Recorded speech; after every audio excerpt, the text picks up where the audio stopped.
talk, as you can see. It's called Free Advertising, Popular Magazines, and World War II Bond Drives. Now, before I talk about the bond drives and the advertising, I want to talk a little bit about the history of World War II generally from a historiographical context. World War II is written more about America than almost any subject. The Civil War clearly wins the what gets written about contest, followed by either World War II or the American Revolution. Now, obviously, in Boston, mostly American Revolution, because that's kind of our wheelhouse. But nationally, if you look at publishing, World War II gets written quite a bit about. Now, with that in mind, American historians and American writers don't actually write a lot about America in World War II. They write about American soldiers, they write about American soldiers fighting overseas, and they write a lot about the Nazis. But they don't write a lot about the United States. They don't write about the home front, which is why what I'm going to talk about is kind of neat. By show of hands, I just want to ask, who has heard of the American War Bond? Yeah, almost all of you, right? In fact, I think all of you.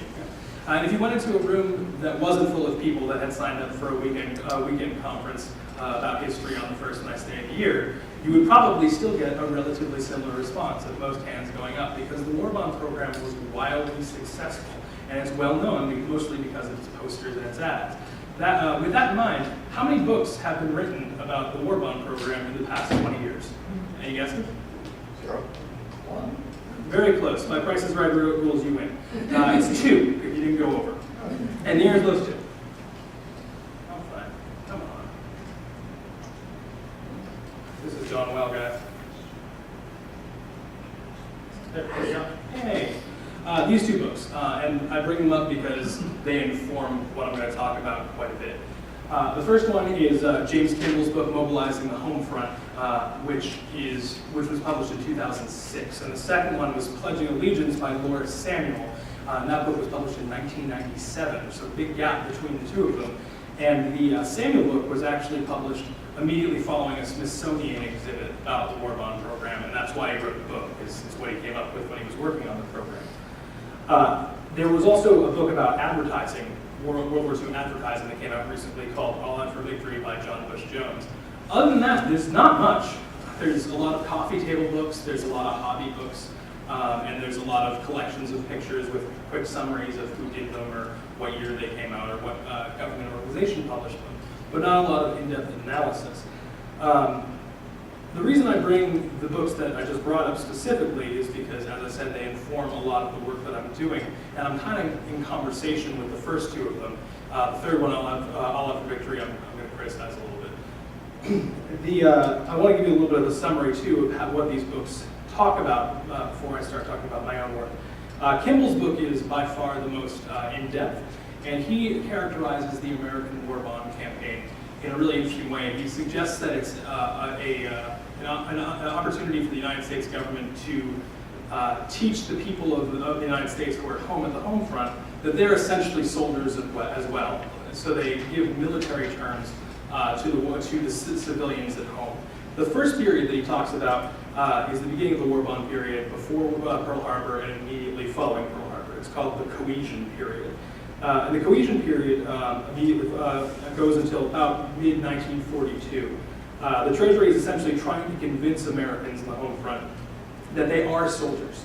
And as such, they have responsibilities. They're fighting just like the soldiers overseas are fighting. That's different from what happens immediately afterwards when the bond drive program starts in 1942. In 1942, the drive program starts in October, but the tone for the second period starts a little bit before that. That period is called the apprehensive enthusiasm period. The apprehensive enthusiasm period conflates soldiers and citizens much more clearly. And instead of saying this is the job you have to do, the campaign essentially says, good job, you're doing it, just like the soldiers overseas. Doing a great job, America. The third period is called the resignation period, and that is late 1943 into most of 1944. And this period is kind of the most important period for our purposes. This period deals with public impatience and waning support for the war bond program. As a result of the waning support, the government starts guilting the American people. It starts suggesting to them, you're not doing enough. Look at what these boys overseas are doing. They're dying for you. The least you can do is give money until it hurts you financially. And then, of course, the fourth period, the obviously terminal period, when the war is ending and over. And the message there is, we just have a little bit more to go, give a little bit more so we can get the boys home. It also is very negative towards the Japanese, which we'll talk about in a moment as well. Now, the other book, the Samuel book, talks about the war bond in a completely different way. It talks about what the intentions of the war bond program are, and I'm really interested in that. Lawrence Samuel argues essentially that the war bond program was designed by Henry Morgenthau, Secretary of the Treasury during World War II, as a way of convincing Americans that they should be more patriotic and that they should be more accepting of other peoples, of the people that are not like them in the United States. The reason for this is that in World War I, there was a rather different approach to the war bond program. It's called the Liberty Bond Program by the Committee of Public Information run by George Creel with the approval of Woodrow Wilson. In the Liberty Bond Program, the entire crux of it was this concept called 100% Americanism. Now, 100% Americanism essentially said white male people who are Anglo-Saxon and Protestant, they're Americans. If you want to be more like them, buy war bonds. It pressured particularly German Americans into buying war bonds so they didn't get their houses destroyed, and at least one case, them being lynched. Morgenthau didn't want that. He wanted a more pluralistic society. He believed that a capitalist democracy could also be a pluralistic society. And so he pushed this idea where he said, quote, we will use bonds to sell the war, instead of using, we will use bonds to sell the war rather than vice versa. We want to use the bond program to make people feel like they're more included without having to give up what had previously been called hyphenated Americanism, ethnic Americanism, African Americanism, Jewish Americanism, Catholic Americanism. We didn't want to have to give that up this time, and so that's what Lawrence Samuel argues. I'm going to kind of merge these two ideas into one idea. That the idea of a more inclusive America was secondary in the war bond campaign, but was still significant. And then what we're going to ask is, did the Treasury succeed? And more importantly, for our purposes, the partners that they have, the advertising partners that they have, did those advertising partners in the private sector actually follow what the Treasury wanted? So that's what we're going to talk about. So first thing I want to talk about is government posters, the government advertising. This is a government advertisement made in 1941 by the Office of Facts and Figures in partnership with the United States Treasury. If you look at this poster, what is it that you're seeing immediately? What do you see? See somebody holding a Yeah, someone holding a whip, and then there's a group of people up against the wall, probably a family, right? And then it says, the world cannot exist half slave and half free. Implication, there are tyrants that are coming, and if they win anywhere, they're going to win everywhere. So we have to stop them before they come here. And if they come here, this is what's going to happen. Your family's going to be up against the wall. But let's look at the family. The family, as you can see, has darker hair. All of them have darker hair. And they're standing next to, there's another extra adult male in the picture. And the extra adult male has a white thing around his neck because he's a Catholic priest. This family is an Italian family. They're being depicted as being attacked, possibly in Italy, but maybe in the United States. We're not really sure about the picture. And then the advertisement suggests you need to sacrifice your freedom, essentially saying you need to buy war bonds. The next poster, this is a much more famous one. This was done by Norman Rockwell. It was part of the Four Freedoms campaign, originally appeared in Saturday Evening Post, and then soon afterwards was produced as a war bond poster. In this picture, if you look quickly, you see people praying, and it's suggesting that you should have freedom of worship. If you look closer, though, the group of people who are praying, kind of an interesting group. Top left corner, hard to make out because of the light here, there's a black woman among these white people. And then bottom left corner, the thing that's in the hands of that woman is a rosary. She's Catholic. The rest of them, maybe not Catholic, because Catholic is not the majority religion in the United States. Again, the message of this advertisement by the United States Treasury is, we're all about inclusion. This is all about the rights of all of us. This one's a little more obvious. What sticks out about this bond poster? He's black. This guy's a Tuskegee Airman. This is probably the most famous of the black war bond or black government posters from World War II. It's meant to suggest that black men are also fighting for your freedom. What's notable about this advertisement is that it did not get hung exclusively in black communities. It was not just hung in Harlem. It was hung in Westchester, which there aren't any black people in Westchester, so that's a significant thing for the government to put up, telling these people that this guy is part of the dream for freedom, and the plan for American involvement in World War II, and you should buy bonds to back that guy up. Another example of it here, it's pretty similar. Buy food, guns, planes, and tanks quick to help this guy who looks pretty injured and probably needs your help, notably also a black man. This poster is a little more subtle. Sorry, it's black and white. I had to get it off of a microfilm. I couldn't find an original. But if you look closely, you'll notice over U.S. war bonds and under the Statue of Liberty, the words are in German. The United States government, the United States Treasury Department, published numerous different posters in numerous different languages, dozens of languages, including French, Italian, German, and Greek. So that's an effort to get to reach out to the ethnic American community, the hyphenated American community, and get them involved in the war bond program. And this is the last of the posters I want to show. This poster is from the Mighty Seventh, which is the second to last loan. The last loan is the victory loan. The Mighty Seventh poster here, you see a working man in front, a laborer.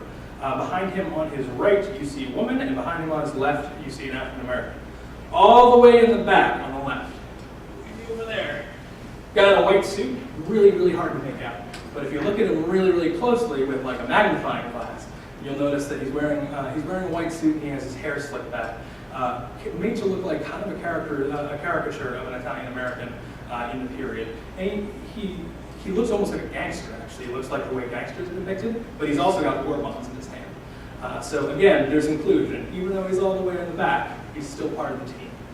Now, these posters suggest that, at least to some extent, the United States Treasury Department under Morgenthau wanted to include more people into the war bond campaign. It wasn't just about raising the flag at Iwo Jima in military symbolism and convincing people that they need to buy more bonds because people are sacrificing for them. It's suggesting that there's an inclusion of more people in the United States, which challenges 100% Americans. Now, how does this relate to war advertising in private magazines? Excellent question. The many magazines ads reflected in tried to reflect the Treasury's advertising messages as best they could, but a lot of the times they failed, and a lot of the times they just didn't bother. A lot of the times, this is what we got. Buy U.S. war bonds and stamps. This seal is on over 50% of all full-page and half-page advertisements in the Saturday Evening Post and Life magazine throughout the war. Now, this seal and variants of it, there are dozens of variants of it, was essentially the first war poster that the United States Treasury published in 1941. But afterwards, it was put all over the place and then disregarded by most historians. Bush Jones, for example, says about it that it's a plug and a slug. Now, a plug and a slug means that you just plug it in somewhere where it isn't related to the other copy. So it's an advertisement selling face cream, and then at the bottom it has a seal that says buy war bonds. He suggests that that is not useful. I would argue that he is incorrect, that the pervasiveness of this seal actually encouraged people to buy war bonds at a high level. And to prove that, there are a lot of pictures like this, but I just want to show one. This is a really famous picture from Life magazine in 1942. It's famous for other reasons. It catches the last moments of a suicide in Buffalo in 1942 outside of a hotel. What's significant about it, though, is if you take a magnifying glass and look in the window, what does the window say? It says, give till it hurts Hitler, buy war bonds. And it looks like it's a handmade poster. This poster, that handmade poster that's in the window of this cafe on the bottom of a hotel, it's before much of the Treasury Department's propaganda has actually been even released yet by the United States government. So the places people are seeing this message to buy war bonds is in bottoms of ads. It's on little seals all over the place in magazines. So I would argue, and there are dozens and dozens of examples of this throughout Life magazine, which is a collection of pictures. Another place you see buy war bonds and buy defense bonds way before the United States government's publishing many posters is in cartoons. The Saturday Evening Post runs a lot of different cartoons regularly. And if you look at these cartoons here, on the left you see two teenage girls and they're buying defense stamps. Is everyone clear as to what the difference between stamps and bonds are? Stamps are cheaper. You can buy them, collect them, and then trade them in for a bond. The bond collects interest, the stamps do not. So these girls are waiting for stamps, and one girl is saying to the other, of course Joey's terribly cute, but Harry has a better future. He already has a defense bond. So he's already bought enough stamps that he's already got his bonds. Way smarter young man, looking forward to the future. With Private Brieger, which is a regular cartoon during World War II in Saturday Evening Post, you have Private Brieger looking at military supplies, and in the window you have the buy defense bonds, same image as the seal that's on the ads. Below, Little Lulu. Little Lulu's always pranking people. This time her big prank is putting buy defense bonds on the backs of the sailors. And finally, in a cartoon that is absolutely unrelated to war bonds, you have some guy dancing and annoying other people in the line as they're waiting to buy war bonds, and above them is again the same exact seal of the Minuteman selling buy defense bonds. So it's just everywhere. People are seeing it regularly, and this would have had to resonate with people if they're drawing in cartoons. You don't just add symbols into cartoons that people aren't to recognize. That's not the nature of cartoons. Now, advertising that is not just a plug and a slug is really interesting in World War II magazines because when they're not following the United States government's plans periods, in some cases they're actually they're not following it because they're doing something before the government thinks of it.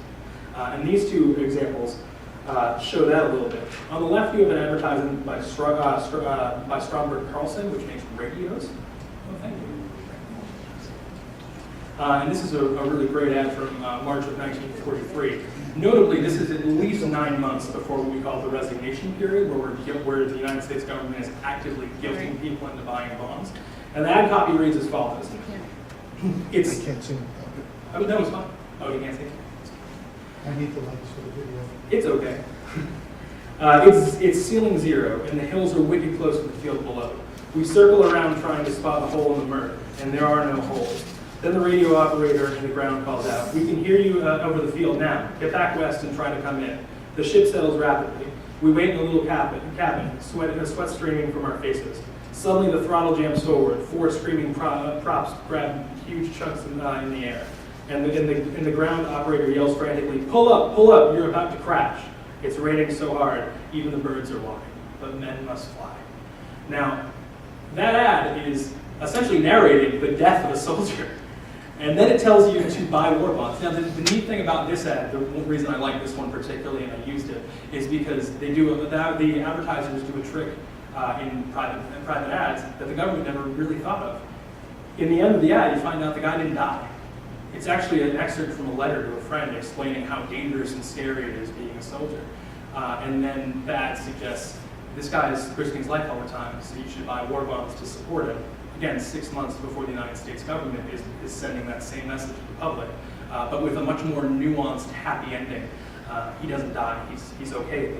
The ad next to it, right here, says, the soldier has a sign that says, "Wanted, we'll swap," and it's a joke about how nice the view is from his foxhole. And then the copy reads, "That kid in the foxhole wants to win so he can come back to his home, his job, his girl. Are you doing all you can to make his tough, dirty task easier? Are you buying war bonds to help bring him back safe and soon? It's our money or his life, now, today, this minute." And again, this ad appears and is guilting the public into buying more war bonds before the United States government has decided that that's going to be their tack. So it's difficult to prove this because there aren't records as to how they decide to move on in their advertising strategies. But it's very likely that the United States government's advertising branch in the Treasury is influenced by the success of these ads, and so they change course because they feel like it's resonating better than what they're doing. Now there are other examples of magazines going off topic from what the government wants, and it not having a great result. And in the next case, I'm going to talk about it's possible again that it influenced the government's advertising. It's this. Now, the ad on the left came out in October of 1943. It's an ethyl ad. Ethyl is a fuel company. And they've been running this campaign for years. It's different people's names. I made a section of it larger so you can see it. It's a bunch of people's names and what those names mean, and then it says ethyl, it's a trademark, and then it explains what ethyl is. And usually there's a plug and a slug. It's just a seal, buy war bonds, something like that. In October of 1943, they start running this little plug and a slug. It's a fist with a bunch of bonds in it, punching a caricature of a Japanese person in the face. And it says, every war bond you buy is a slap in the teeth of the Japs. Now, this is important because Secretary Morgenthau specifically says that we shouldn't do this. Morgenthau, throughout the early 1940s, as well as a gentleman, Allgard, who works at Amherst College and goes on leave to work with Morgenthau to develop the Treasury Department's war bond program, those guys don't want to appeal to racism. They found that the Liberty Loan program in the 19-teens during World War I turned people off. They didn't like seeing their enemies depicted in a racist way. And more to the point, it hurt the argument for pluralism. So they avoided it for a really long time. But in late 1944, for the sixth war loan, you get this ad produced by the United States government's Treasury Department. Helps stamp out the snake in the grass. Again, it's a pre-racist caricature of a Japanese person. Now, this is not to say that this is the first time the United States government produces advertising depicting Japanese people in a negative way. Nor is it to say that 1943 is the first time that you see advertisements in magazines of caricatures of Japanese people. What I am saying is that by 1943, in magazine advertisements, it becomes commonplace to depict the Japanese this way, whereas it doesn't become commonplace in American Treasury advertising until 1944. So again, you're probably seeing an instance where something that they didn't want to do or they hadn't thought of ended up being relatively successful, and so they started doing it. Moral of the story here is that Morgenthau may have been wrong about complete pluralism, and I'll get to that conclusion. Sorry. Does that correlate with the internment camps of the Japanese? The internment camps are quite a bit earlier, actually. Okay, so we also have these ads. These ads are examples of what is the most common kind of ad in magazines that sell war bonds. And by looking at them, you might think that they have nothing to do with war bonds, and that's because predominantly they do not. The first ad that says a girl shouldn't be too trusting is an ad for Albolene, which is a facial cream. And Albolene still has a product to sell, which is rare in World War II. And so since they're selling these, since they have a product to sell, they're encouraging people to buy it. How are they encouraging people to buy Albolene? They're saying it's cheaper than the other facial creams. And what can you do with the extra money that you save buying Albolene? Yes. You buy war bonds! You can save for the future, and then you can buy more Albolene in the future, I guess. I don't know. So the ad right next to it says Belton one for Hickok. Hickok makes belts. Now Hickok, the copy in the Hickok ad is significantly more bond-centric. It's talking about buying war bonds so that you can belt them. You can belt them one. You can hit the Japanese. You can hit Hitler in the face with a belt or the back with a belt, or however you want to hit him. It's your call. But they use their product that they're selling as the central weapon to hit the enemy. So even though their copy is saying in really small letters, buy war bonds, the point of the ad is you need a new belt. So they're still selling something because they still have a product to sell. This is different for companies who do not have a product to sell. And companies who do not have a product to sell are much more likely to be more bond-centric. And why would a company that, like a kitchen producer, an electric kitchen producer, for example, an appliance maker, why would they be more likely to encourage you to buy bonds? They were probably manufacturing war goods. Yeah, they were. So what possible reason could they have to advertise war bonds? I think the implication you're making is that if you buy war bonds, the government will get money and then they can make their war supplies. No. Actually, what I'm saying is, you buy war bonds, the war will end quicker, and they can get back to making kitchen appliances. Yeah, yeah, that's it exactly. This appliance company has a whole series of these ads, so I just put a couple of different examples. All the ads say exactly the same thing. You need to buy war bonds today for a better kitchen, the kitchen of tomorrow. You can buy the kitchen tomorrow after the war is over, and you cash in the war bonds. You're going to have more money than you ever had in your entire life, and then you're finally going to be able to buy that dream kitchen. And you've always wanted a dream kitchen. Come on, guys. Really, really successful. It turned out, even though the government had no interest in this kind of advertising, they didn't want to market consumerism. They wanted to market patriotism and pluralism, and backing the boys overseas. They had no interest in encouraging you to plan ahead for a new kitchen. This ad for Norge, which is another appliance company, goes a step further. Not only do they suggest to you that you should buy war bonds so that you can buy their appliances in the future, they ask you to write in or come to a Norge distributor to get this cool portfolio so that you can put bonds in the portfolio which are all specifically marked for the specific Norge appliance and tell you how many bonds you need to put in to earn that appliance after the war. It's really impressive advertising. It does two things. It guarantees that this company will stay in your mind, so that you might buy their products after the war, and it does its patriotic duty of encouraging you to buy war bonds. My favorite example of this is this ad. Buy U.S. bonds today, tomorrow command your own Chris Craft. Now, Chris Craft is a ship manufacturer, so you can imagine what they're doing during the war. They're building ships for the Army and for the Navy. But in the future, when the war is over, you can get your own bond. You can finally get your own Chris Craft, your own, like this one. Funny thing about this ship, they never built it. The ship never existed. This boat never existed.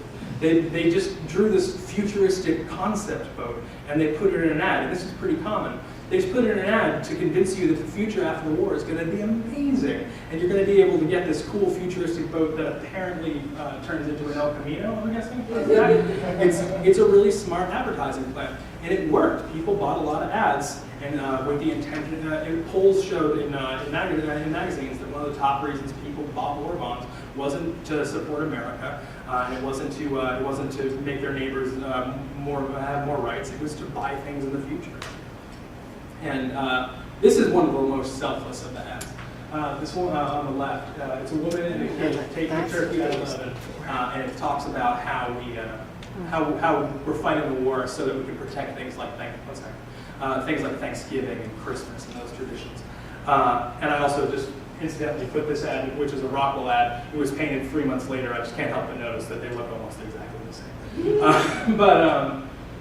It's a totally selfless ad that almost does no selling of a product. It's for Big Ben West clocks, which are available during the war, and there is a slug for it at the end. But almost all the copy is just about buying war bonds. And that's an example of an advertiser just selflessly promoting war bonds without much of a payoff in return. But as a rule, what you're seeing is that the advertising in popular magazines during World War II is going off message, but still successfully selling war bonds without confusing the public. Now, why is that? The reason that I think that this works is because Morgenthau, as I mentioned, is trying really hard to get people to accept each other in a more broad sense, to do away with 100% Americanism in favor of pluralism. What the consumer-driven advertising of the magazines does is it allows Italian Americans, Polish Americans, African Americans to, one, buy into the American identity, but two, have a disposable income after the war. And so following World War II, all of a sudden, groups of people who had never really saved before, and many of them who don't trust banks for various reasons, suddenly have a disposable income in which they are able to buy their way into an American dream and buy their way into middle-class society. And that is, I think, the great achievement of the war bond, the private advertising of the war bonds. It goes kind of against what Morgenthau wanted, and ultimately may have even prevented him from gaining what he wanted of an entirely inclusive society. But it also encouraged war bonds to the level where 85 million of America's 130-ish million people bought war bonds during World War II, equaling out to almost $200 billion. So that's a lot of money to be increased, getting back $4 for every $3 you put in. So that's my talk. Thanks, guys. Any questions? Hit me. Actually, there were two things. First on the Chris Craft. Mm-hmm.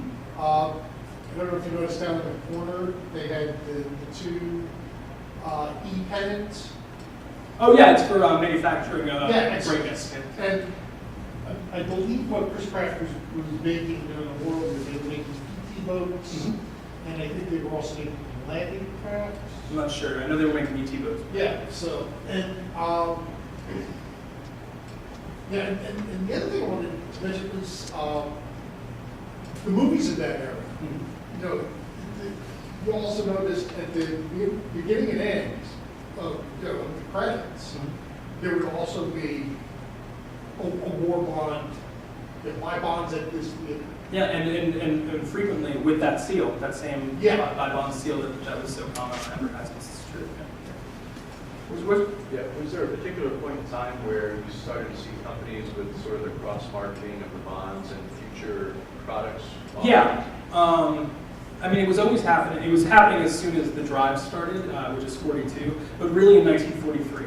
By the end of 1943, it's very commonplace, and throughout the war becomes a standard. But I would say that, generally speaking, by 1942, you're seeing it pretty regularly. It just becomes almost all anyone's doing by 1943. I should also point out that there are advertisements in magazines that did have exactly almost the same copy as U.S. Treasury advertisements, and that's because they were prepared by the U.S. Treasury. So sometimes an advertisement has a company's endorsement on it. It says paid for by, you know, Gillette, by GE or whatever, but it was produced by the United States Treasury Department.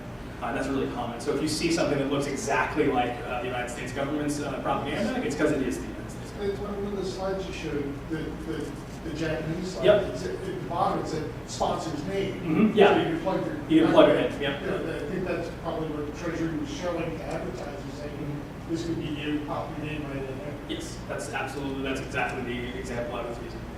Yeah.